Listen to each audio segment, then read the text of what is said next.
Hello, now let's do verse number 44, the Undying Death, from the book Footprints on Water's Free. Now, it's a very beautiful verse, but it's quite a long one. So if you wish to read the whole verse, you can buy the book. It's available in some bookstores like Waterstones and Foils, and even online platforms like Amazon. So I'll read some of the extracts from the word.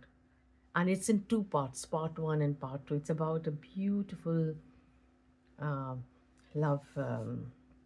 What exactly is love and death? And let's read it. Part 1. Appeared to linger on the streets a gang of some eccentric eats. Led the avocado and tomato, the gang of lettuce, cilantro, onion, chili, corn, and cheese, and a knife, who none did please. Yet all friends did share their love for service and pursuits rare.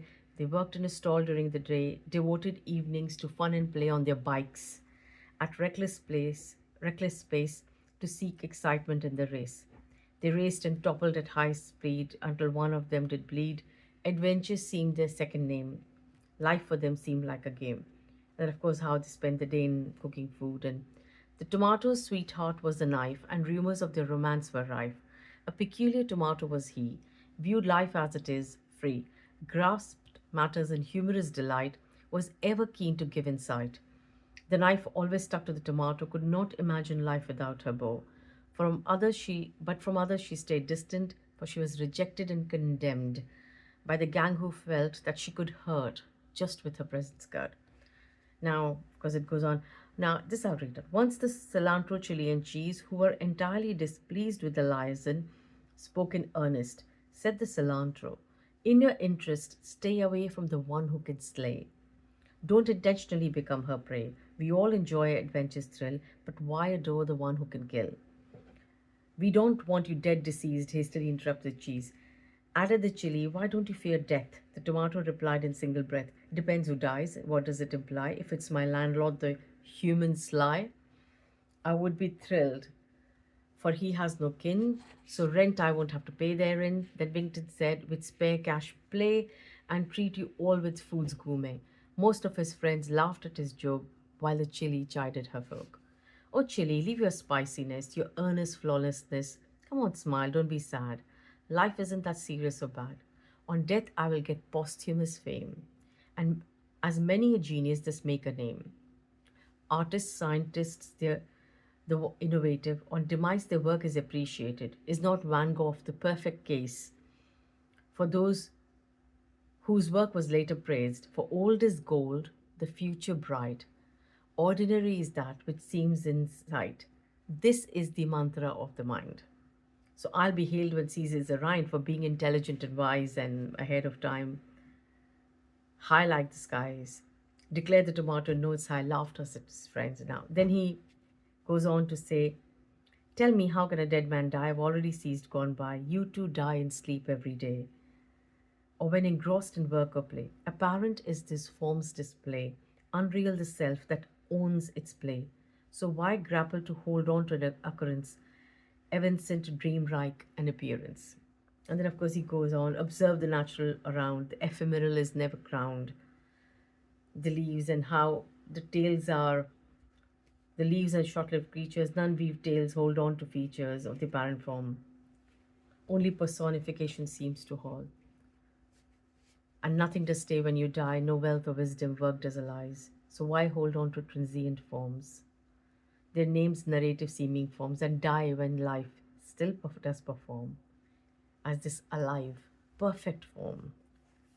Yet isn't death home, the real abode, release, rest, life's unknown ode? And of course, then he goes on to say, I'm taking her out tonight. Mounting his bike, he should shout, tonight I'm taking her out. I love the knife with all her norms, slicing simply a job she performs. Domesticated or wild and free, her every form is dear to me. I know no death, nor can her shadows strip. Don't hate her, for it'll tighten her grip. Now, of course, then one light, it's a lot of humor then about salsa and the cilantro switch one, the dance of the dish, anyway. So then the avocado does suggest, oh, tomato in your interest breast, leave the world of food and go into the realm of glamour and show. An inborn actor you do seem, dramatic you are to the extreme. Jokes can't the depth of death stall, most dread its heartless call. And then, of course, the tomato goes on. The world of glamour will make me dry, for the virtual alone will pry. Forgotten will be life's brilliance, for it'll be seen through the actor's lens. I'm happy in the world of victuals, which embrace death as a ritual, for ashes daily thus remind that none is limited to the rind. And aren't we all actors too, who movie of my life pursue? And then, quoting Shakespeare wrongly said, friends, let us all the bard's words embed. The world is only an appearance, a stunning tale that makes no sense. And we are actors on the stage, the vast, seemingly confined in a cage. Now, though most of his friends laughed, the chili was cross, and she said, stop your nonsense, at least respect the great bard. Do not his work disregard, don't misquote his do not his work disregard, don't misquote his literature for your pretentious pleasure.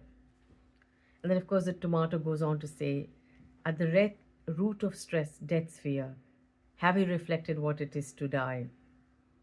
Is it not the loss of an eye, where the self does not thrive, even though the self does not thrive even when the form is alive? Isn't it destruction of the dream, though that I'm distinct from life its theme? Is it not total emptiness, and not when beings ingress into unseen realms to atone, but simply the unknown, freedom from a pilgrimage, from inverses time and image? And then, of course, he goes on to say, and isn't death impartial to all, when none is big or small, where saints and sinners the same end, no difference, die rich or spent? Is it not the greatest guide that shows it alone does preside, and nothing matters? Life doesn't care about me, my wish is rife or rare. So why fear? Of course, then he goes on to say, and he goes on to say how we come alone, and then unknown relations thus own, though relationships are with form alone, forget the transience of the zone, judge life from the self's throne, where while all along life seems unknown. And simply emptiness alone. It's a very beautiful verse that he sings. Now he says, impossible for the illusory self is to accept this decree, for that is the way for it to sustain the self, as it fears the end of its reign. For in the self's dream prime, individuals live in time, coming in life by taking birth, surviving as the form's hearth, with their relevant stories, pathetic, base, or full of glory. Then he goes on to say, anyway, it'll all be clear when we are to die, disappear, that our life was like a dream, with nothing as its theme.